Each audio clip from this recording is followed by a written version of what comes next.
My talk is about the vegetation around the REC. And the approach is archaeobotany through the study of the seeds and other plants that are macro remains that are visible with the naked eye. So the aims of my study is really to understand what is the surrounding vegetation in different sectors of the REC, and what are the different plants that they were potentially used, the uses of the landscape around the REC.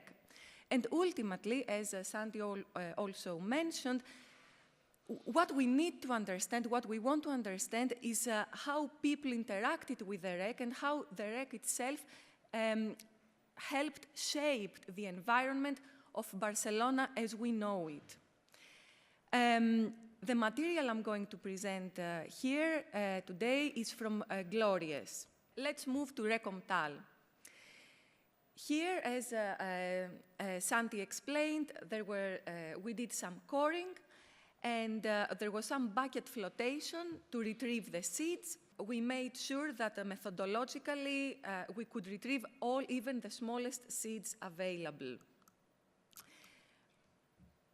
Having a quick assessment of the material, the preservation was pretty good, and we had a little bit of problem with the storage, that there was some drying of the material, but overall the level of identifications was good, and we could have a good overview of the vegetation around. The seeds come from 4 of the 5 transects that were taken. According to the radiocarbon dating and the stratigraphy that we have so far, we have 4 phases, and I will follow the same phases that Santi mentioned, so that there is some compatibility of the results that we present. To put everything together and give a quick overview of the evolution of the immediate place, of the immediate area, the landscape around Glorious, from the plant macro remains, in the first phase, in the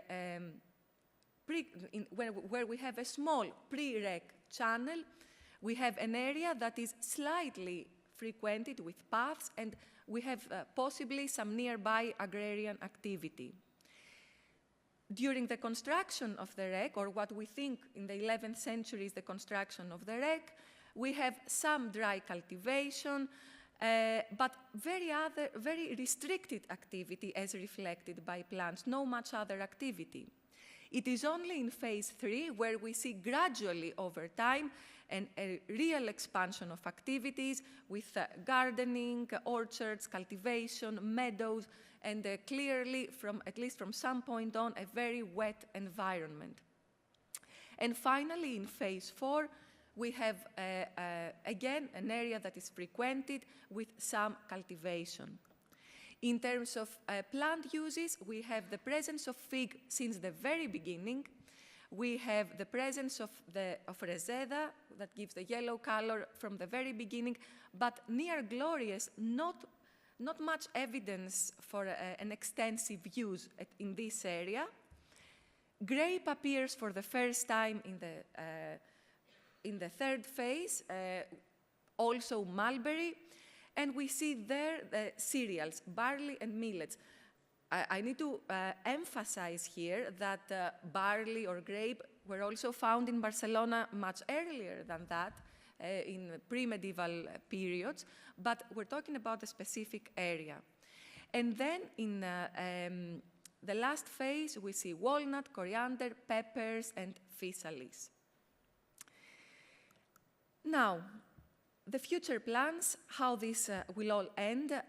We also have seeds from inside the city walls, from Tantarantana and from Elborn, which we have studied we have started their study, and there are differences with Glorious, and once this is finished, we need to put all the evidence together, and with all the other proxies, to integrate it and to fully understand from a scientific point of view how the landscape and the activities of people in relation to the landscape actually created the Barcelona around Recomtal. And that's all from me.